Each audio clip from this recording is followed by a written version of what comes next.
mungkin sebagian masyarakat Indonesia, bahkan sebagian teman-teman di WhatsApp atau di Facebook, mereka mengeluhkan hal yang sama seperti kami juga gitu kan. Ketika misalnya membaca tentang berita-berita tentang corona, membaca orang meninggal sekian, itu kok kayaknya kami ini merasa, aduh, kayaknya kena nih, karena gejala-gejalanya ada, semisal jantung berdebar gitu kan, kemudian rasa sakit segala macam. Itu kalau dalam ilmu medis gimana tuh?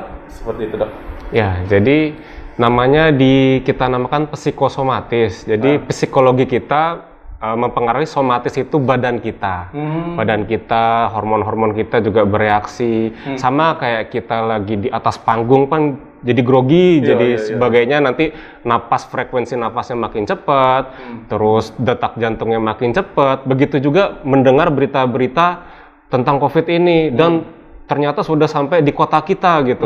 Akhirnya kita juga makin stres, hormon pun akan mempengaruhi sistem tubuh kita.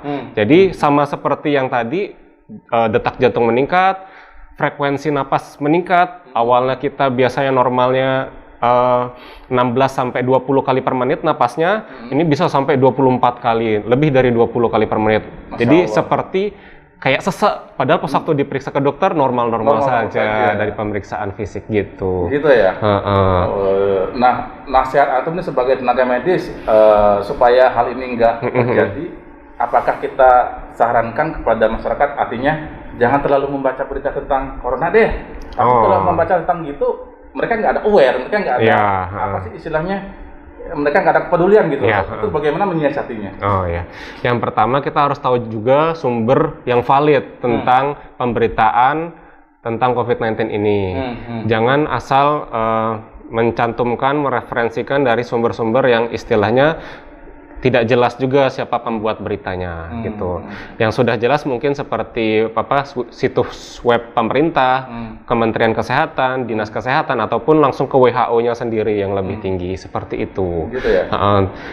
Juga kita juga harus sadari bahwa emang perlu juga untuk kita terupdate tentang COVID-19 ini. Tapi jangan sampai update yang terus-menerus membuat kita jadi panik. Waspada boleh, tetapi panik jangan. Gitu ya. Kemudian ada informasi yang masuk, katanya ketika kita membaca berita tentang corona apa segala macam gitu kan, sehingga menyebabkan kita seolah-olah terdampak gitu loh. Dan apakah nanti maksudnya gini, apakah nanti hal tersebut bisa mempengaruhi imun? Artinya apakah imun kita bisa menurun atau bagaimana? Padahal dok. Ya bisa menurun. Yaitu tadi pengaruh dari stres psikosomatis itu akan mempengaruhi hormon di ginjal gitu ya. Saya mesti baca lagi itu, panjang itu ininya penjelasannya, tapi yang pasti itu akan membuat imun kita tuh menurun. Kayak gitu. Ya sarannya sih ya itu tadi. Tetap kita positive thinking ya, tetap update. Terus mungkin karena kita punya keyakinan kan, ya kita banyak berdoa lah. Mumpung lagi di rumah terus nih, nggak kemana-mana. Ya berdoa, zikir gitu ya. Iya. Kalau yang mungkin kalau agama yang lain mungkin ya mereka lebih mendekatkan diri lagi ini ke penciptanya gitu kan.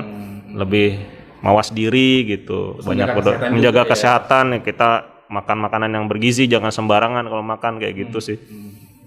Saran kita sebagai tim medis ini ya tetap laksanain itu, stay at home, self distancing, hand washing itu cuci tangan ya kan, pakai masker kalau keluar rumah, kalau darurat misalnya mau beli ke pasar, mau beli makanan itu pakai masker.